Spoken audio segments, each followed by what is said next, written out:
officially coming with me. You got that high. Till the club gone, you can pray. You pray and say we don't care what they think. Welcome back to my YouTube channel. This time I'm doing a video about traveling and travel tips because everybody always asks me, how do I travel so much? What do I do for a living? And honestly, I don't do much. Okay, wait. I asked you guys to ask me questions about traveling and anything you want to know in regards to travel, and I did get a few questions. I honestly don't know where to begin when talking about travel because I feel like there's so much that you can talk about. As you can all tell based off my Instagram stories and everything, I love to travel so much. I'm always traveling whenever I can. That's why I get all those questions about what are you doing, how do you do it, and let me know so I can do it too. So here I am to let you all know. Okay, wait. The question that I got pretty often on the poll was, what airline do I travel with?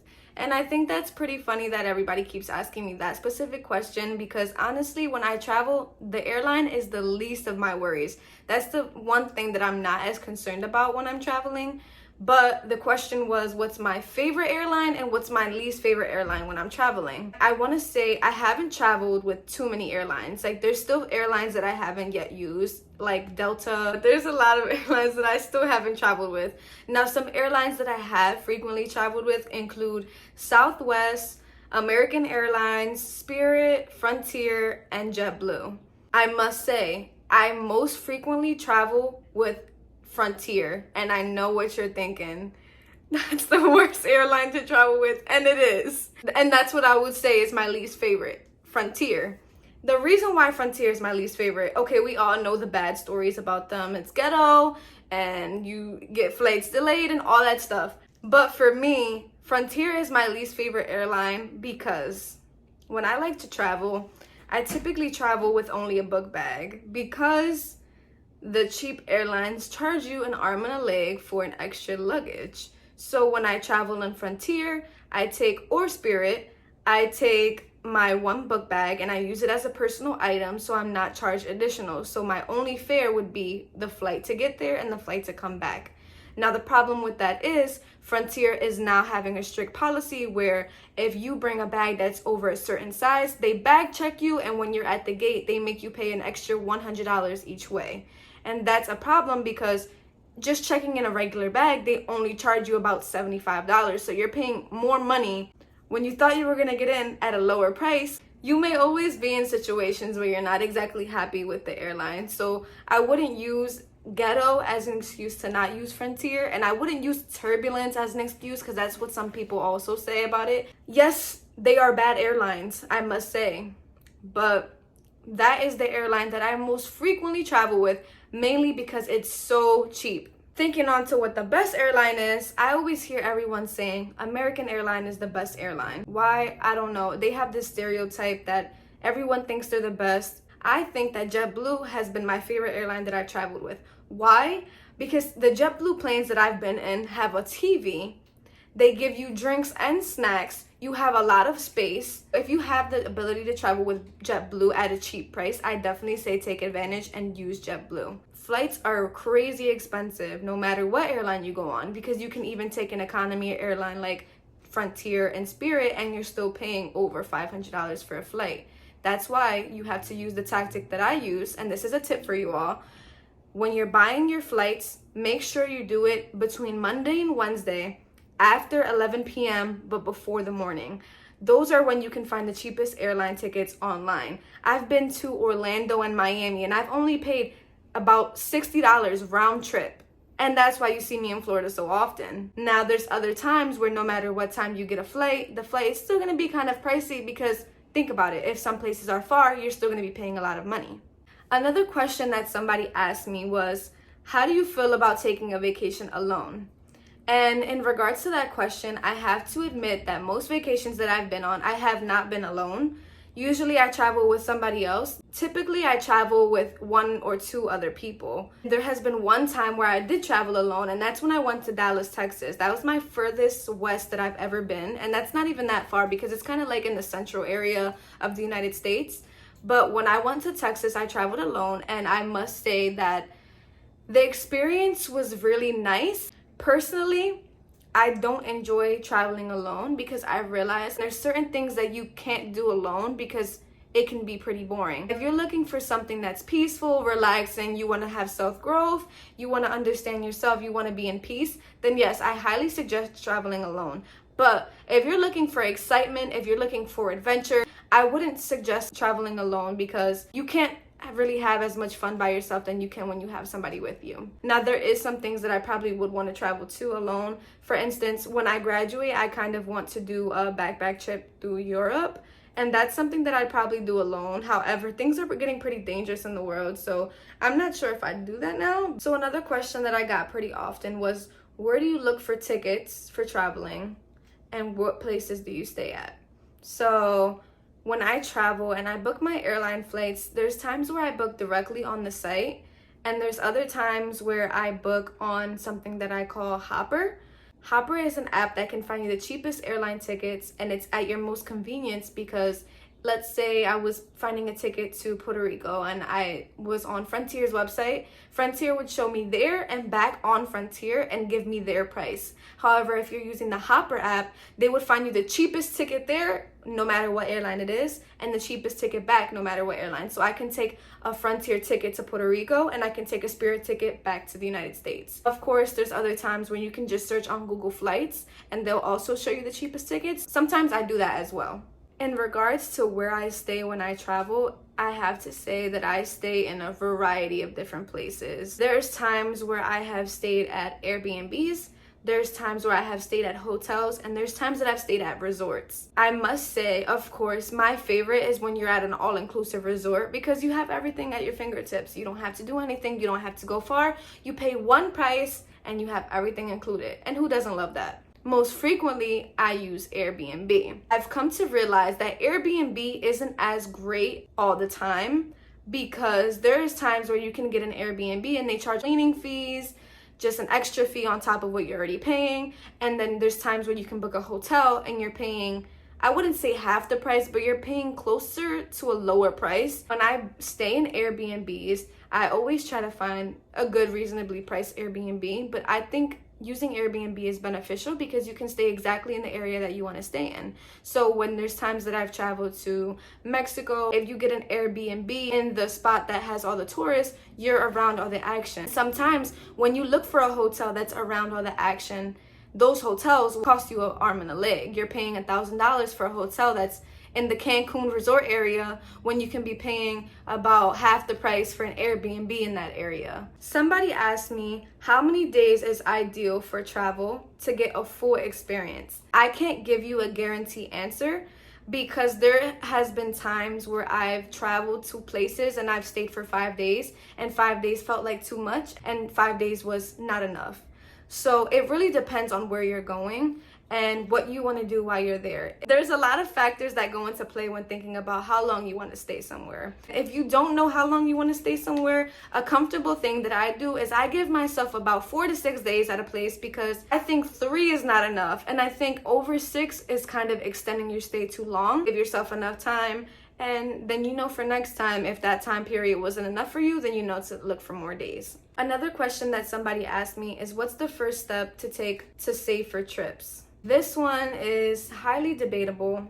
Sometimes you work and you can't save for travel because you have to use all your money for bills, for rent, and for anything that needs to be paid for. Everyone likes to use their money differently. Some people like to use their money for materialistic things like clothes and sneakers. Some people like to use their money for saving for a house or even saving for a nicer car. Me, I like to save my money for travel. So when you see me traveling so often, it's because I'm not using my money for sneakers and for clothes and for getting the best car. I'm using my money to do what I love, and what I love is to travel. That's why I travel so frequently. Now, if you want to save for travel, I definitely do recommend putting at least $50 to $100 in your savings account. And once you reach a certain amount, start looking for trips. There is places that you can go that you don't have to spend an arm and a leg for. I think everybody has this misconception that when you travel, you're going to pay $1,000 and up. But there's places that I've traveled that I've only paid about $400 for. I've been to Jamaica, I've been to Mexico, I've been to Aruba, I've been to Puerto Rico. I've been to so many places, and everyone thinks I'm spending so much money at these places, but I'm really just finding deals. To find these deals, all you have to do is do your research.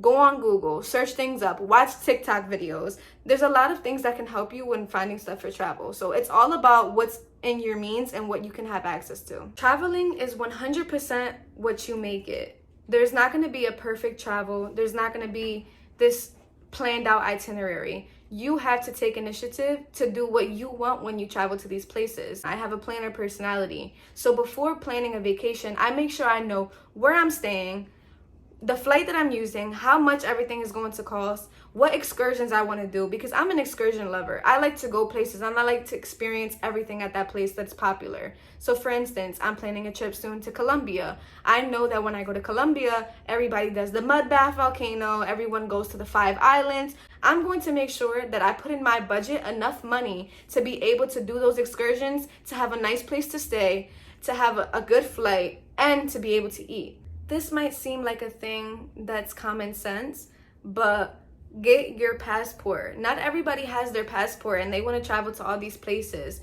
Don't plan a trip without having your passport at least 2 months in advance, because you don't want to wait until the last minute and you want to book this beautiful trip that's on sale for a cheap price and you don't even have a passport. So I recommend getting your passport now, so when the time comes that you do want to travel somewhere out the country, because they're having a low price, you already have everything set and your passport is waiting for you.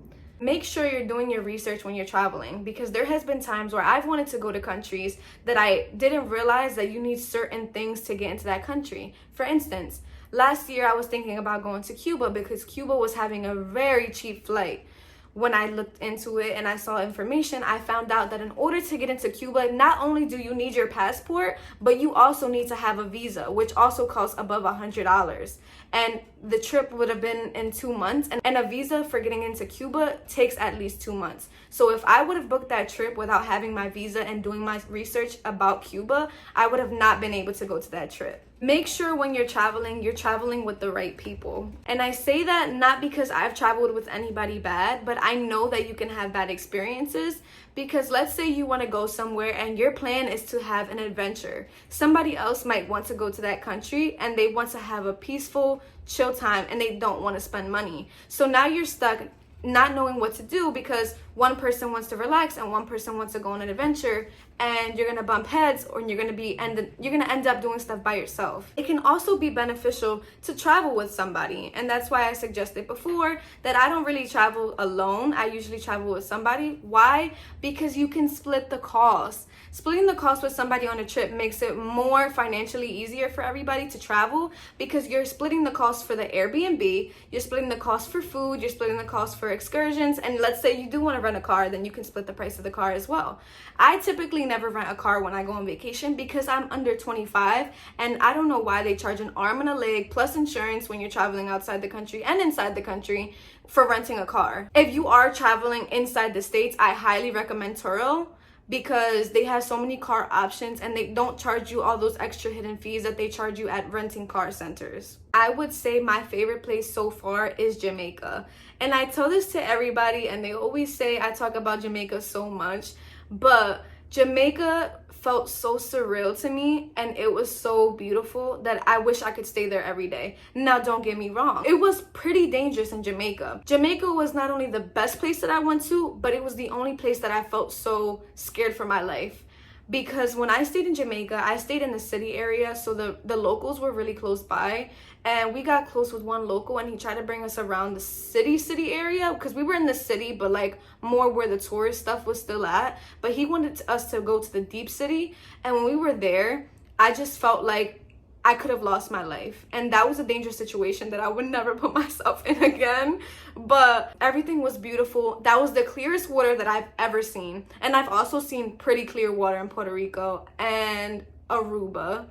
But nowadays every beach is having the seaweed everywhere and the beaches look disgusting. Seeing all this seaweed everywhere makes me scared to travel, because let's say I want to go somewhere that has a beach and I'm thinking, okay, the beach is going to be beautiful, the waters are going to be crystal clear, and then I go and there's all this seaweed and I don't want to get in because I don't like it touching me and I'm scared something's going to get me. So make sure you prepare and know where you're going so you don't go to a beach and then there's seaweed everywhere.